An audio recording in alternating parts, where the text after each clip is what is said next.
दोस्तों अब तक 12 लोगों ने चांद को करीब से देखा है। उनमें सबसे पहले चंद्रमा को छूने वाले यात्री नील आर्मस्ट्रॉन्ग हैं। तो चलिए सबसे पहले चंद्रमा को छूने वाले यात्री नील आर्मस्ट्रॉन्ग की बात करते हैं। जब वो चांद पर गए तो उन्होंने क्या देखा। दोस्तों वीडियो बहुत ही मजेदार होने वाला है, क्योंकि इसमें नील आर्मस्ट्रॉन्ग और चांद की कुछ ऐसी बातें होंगी जो शायद ही आपको पता हो, इसलिए वीडियो को बिल्कुल भी स्किप ना करें।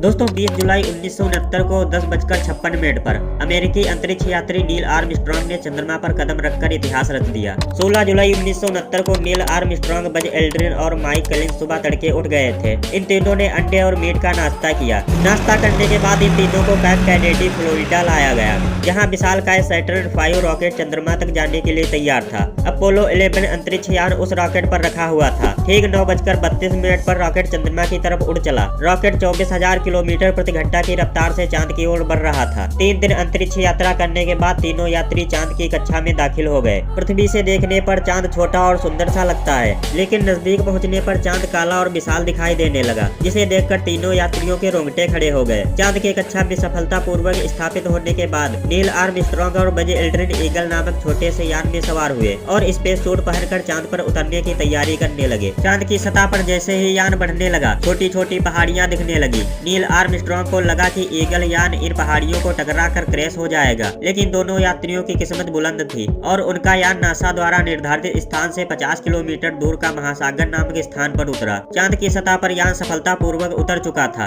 अब यान से सीढ़ियां निकालकर चांद से लग गई थी। सबसे पहले नील आर्मस्ट्रॉन्ग स्पेस सूट पहनकर यान के बाहर निकले। नील आर्मस्ट्रॉन्ग का दिल दोगुनी रफ्तार से धड़क रहा था। उनको लगा कहीं चांद पर पैर रखते ही चांद की सतह अंदर न धंस जाए और वो वहीं दफन हो जाएंगे। चांद पर कदम रखते ही नील ने नासा के कंट्रोल रूम को संदेश भेजा कि वो चांद पर सफलतापूर्वक पहुंच चुके हैं। चांद की सतह महीन पीसी हुई मिट्टी की तरह थी, जो बहुत ही फिसलन वाली थी। वहाँ दोनों चंद्र यात्रियों ने अपना रिसर्च करना शुरू कर दिया। काफी देर तक नमूने इकट्ठे करने के बाद, झंडा और उपकरण स्थापित करने के बाद नील आर्मस्ट्रॉन्ग और बज एल्ड्रिन ईगल यान के अंदर आए। यान में आने के बाद दोनों यात्री बुरी तरह थक चुके थे, इसीलिए उन्होंने नाश्ता किया और तुरंत सो गए। चांद की सतह पर दोनों लगभग 6 घंटे सोते रहे। वहीं नासा कंट्रोल रूम परेशान हो रहा था। अमेरिकी राष्ट्रपति तो शोक संदेश वाला भाषण भी रट चुके थे। आखिरकार दोनों की नींद खुली तो वापस पृथ्वी पर चलने के लिए तैयार हुए। तभी नील आर्मस्ट्रॉन्ग ने देखा कि ईगल यान को चलाने वाला स्विच टूटा हुआ है। अगर ये सही नहीं हुआ होता तो दोनों चांद पर ही रह जाते। नील आर्मस्ट्रॉन्ग ने पेन की सहायता से स्विच को सही किया और फिर उनका यान चांद की सतह से ऊपर उठकर माइकल कलिंस के यान से जुड़ गया।